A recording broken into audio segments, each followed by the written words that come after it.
Here's an interesting tidbit from the psychological literature. Let's say you want to determine what the best predictors are for lifetime success in a Western society. Well, what would you hope for? How about intelligence? There'd be a good one. Let's hope the smart people occupy more positions of complexity, right? Because they're smarter. Would you want it any other way?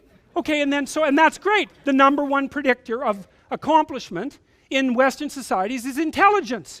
So that means the system works. What's the number two predictor? Conscientiousness. Well, what's that? It's a trait marker for hard work. So who gets ahead? Smart people who work hard. Now, that doesn't account for every bit of the difference between people in terms of their hierarchical structure, because hierarchies aren't perfect. They're corrupt. People get to the top sometimes because they're psychopathic, although, believe me, a hell of a lot less than you think. Because a psychopath has to keep moving from place to place, because once he reveals himself as deceitful and untrustworthy, he has to go find new suckers to fleece. So the idea that, you know, there's no distinction between a CEO and a psychopath, it's like, that's only made by someone who A, knows nothing about psychopaths, B, knows nothing about CEOs, and C, has something fundamental against the entire capitalist structure, because it's simply not true. Corrupt, sometimes, greedy, sometimes, short-sighted, sometimes running companies that are doing their best to auger themselves into the ground, and so, you know, it's bad people running a dying organization. But generally speaking, it's not the case. Our hierarchies of competence are reasonably functional, and not only are they functional, they're valuable. We need to know who the competent people are, and we need to reward them. And even more importantly, we need to tell young people, hey, there's some hierarchies of competence out there.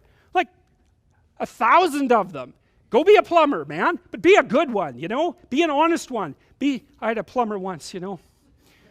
It was the night before we were putting drywall in our house. We were redoing a house, and he had put in all the plastic piping, you know?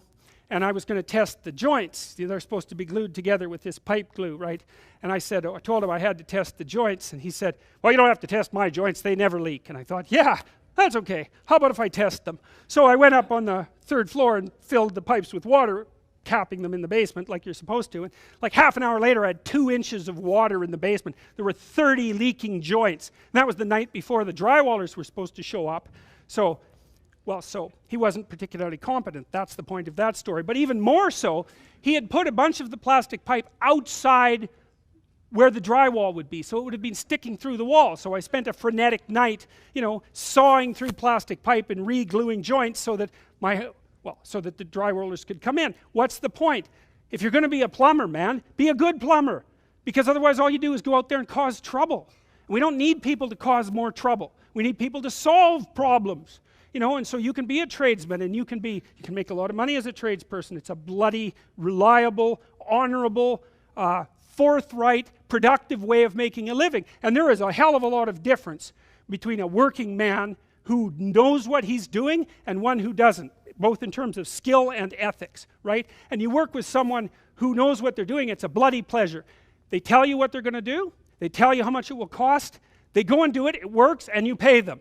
Perfect. Everyone's happy. And that's what happens when you have genuine hierarchies of competence. And so you listen to these panderers of egalitarianism and equity, and they fail to recognize completely that there are differences in rank between people. It's not such a terrible thing, man. Maybe you wouldn't be a great lawyer. Like, it's certainly possible. Most people aren't. But that doesn't mean there isn't something you could be great at. There's lots of hierarchies to attempt to climb, and if you fail in one, go try in another. But the point is, you're still trying to aim for the top, and what the hell are you going to do if you don't try to aim for the top?